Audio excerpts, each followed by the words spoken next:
আসসালামু আলাইকুম গাইস, আশা করি সবাই ভালো আছেন। আপনাদের দোয়া এবং আল্লাহর রহমতে আমিও অনেক অনেক ভালো আছি। তো গাইস, আজকে আমি আপনাদের মাঝে আমাদের গ্রামের একটা অদ্ভুত দিঘি দেখাতে যাচ্ছি, যেই দিঘিটায় কিনা অদ্ভুত একটা গল্পও আছে, আর দিঘিটাও হচ্ছে অনেক বড়। আপনারা দেখলেই বুঝতে পারবেন। আমাদের গ্রামটা হচ্ছে বানিয়াচং, যেটা কিনা বিশ্বের সবচেয়ে বড় গ্রাম বলা হয়।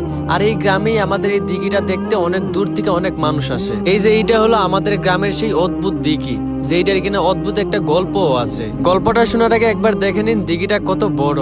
এখন হয়তো শীতকাল, তাই পানি কমে গেছে, এই জন্য দিঘিটা ছোট দেখা যাইতেছে, কিন্তু সত্যি আসলে দিঘিটা কিন্তু অনেক বড়। যাই হোক, আমাদের দিঘি, তাই আমি আর গুণগান গাই না, আপনারা একবার দেখে নিন।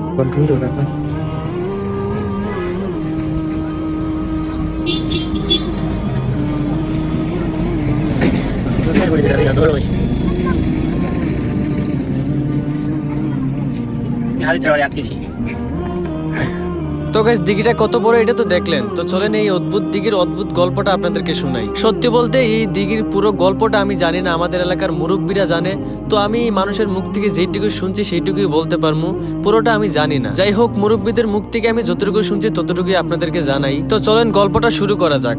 বহুকাল আগে এই দিঘিতে এমন একটা সময় ছিল যখন এই দিঘিতে পানি উঠতো না। কোনো জায়গায় কোমর পানি থাকতো, কোনো জায়গায় হাঁটু পানি থাকতো, কোনো জায়গায় ঘন্টা পানি থাকতো, কোনো জায়গায় পানিই থাকতো না। পুরোটা দিঘি শুকিয়ে থাকতো, শুধু মাঝে মধ্যে একটু একটু জায়গায় পানি থাকতো। এলাকার মানুষ অনেক চেষ্টা করার পরও ওই দিঘিতে পানি উঠতো না। গ্রামের মানুষ তখন বুঝতেছিল না সমস্যাটা কি, কেন এটাতে পানি ওঠে না। সবাই অনেক চেষ্টা করার পরও ওই দিঘিটাতে পানি উঠছিল না। এইভাবেই বহুদিন কেটে যায়। তারপর হঠাৎ একদিন আমাদের গ্রামের একজন মুরব্বী, তিনি স্বপ্নে দেখলেন যে আমাদের গ্রামে কমলাপতি নামে একটা মেয়ে আছে।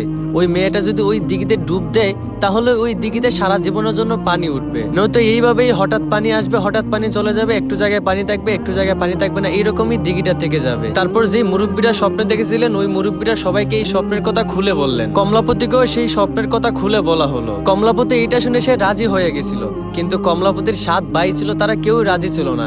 7 ভাইয়ের একটা মাত্র বোন। কিন্তু কমলাপতি তার গ্রামের মানুষের জন্য তার 7 ভাইকে না জেনেই ডুব দেওয়ার জন্য রাজি হয়ে গেল। তারপরে মুরব্বীটা বলল যে এই মাসের এই তারিখ, এইবারে এই সময় আপনাকে ডুব দিতে হবে। তারপর দেখতে দেখতে সেই মাসের সেই তারিখ সেইবার চলে আসলো। তারপর কমলাপতি ডুব দেওয়ার জন্য দিঘিতে নেমে গেল। দিঘিতে তখন ছিল মাত্র কোমর পানি।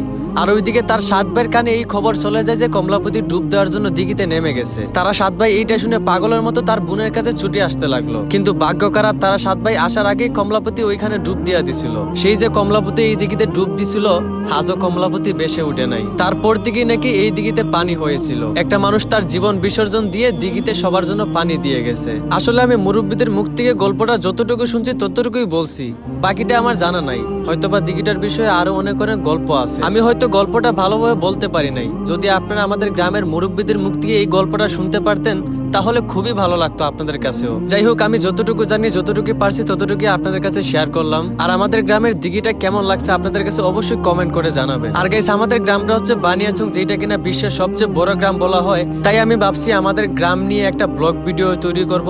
আমাদের গ্রামের যে সুন্দর সুন্দর জায়গাগুলো আছে, আমাদের গ্রামের যে প্রকৃতির সৌন্দর্যগুলো আছে, মানে আমাদের পুরোটা গ্রাম নিয়ে একটা ভিডিও তৈরি করব। যে ভিডিওটাতে আমাদের গ্রামের স্পেশাল জায়গাগুলো তুলে ধরা হবে, যে ভিডিওটাতে আমাদের গ্রামের পুরো বর্ণনা দেওয়া হবে। তো আপনারা যদি চান এইরকম একটা ভিডিও তৈরি করি, তাহলে অবশ্যই কমেন্ট করে জানাবেন। আর এইটা হইতেছে আমাদের সাগর দিঘির পার, যেখানে মানুষ বিকালবেলা অনেকেই ঘুরতে আসে। আর আমাদের দিঘির নামটা হচ্ছে সাগর দিঘি, যেটা এখানে অনেক বড় হওয়ার কারণে এটার নাম দেওয়া হয়েছে সাগর দিঘি। এখানে অনেক দূর দূর থেকে মানুষ আসে আমাদের এই অদ্ভুত দিঘি দেখার জন্য। সত্যি বলতে আমাদের বানিয়াচংকে অনেকে এই দিঘির কারণেই চিনে। আর এই যে এইটা হইতেছে আমাদের সাগর দিঘির পার মাঠ, যেখানে সব ধরনের খেলাই হয়, কিন্তু বেশিরভাগ সময় ফুটবল খেলা হয়, যেটা সবার প্রিয় খেলা। এই যে এখন বিকাল বেলায় প্র্যাকটিস চলতেছে ফুটবল খেলার। এখানে টিম খেলা চলতেছিল, কিন্তু এখন মনে হয় সব খেলা শেষ, আর শুধুমাত্র ফাইনাল খেলাটা রয়ে গেছে। আর গাইস, আমাদের সাগর দিঘির সন্ধ্যাবেলার ভিউটা একটু দেখেন। ভিউটা আমার কাছে খুবই ভালো লাগছে, আপনাদের কাছে কেমন লাগছে অবশ্যই জানাবেন। তো গাইস, আজকের ভিডিওটা এই পর্যন্তই ছিল। যদি আপনাদের কাছে ভিডিওটা ভালো লাগে থাকে, তাহলে অবশ্যই একটা লাইক, একটা কমেন্ট, একটা সাবস্ক্রাইব করে দিবেন।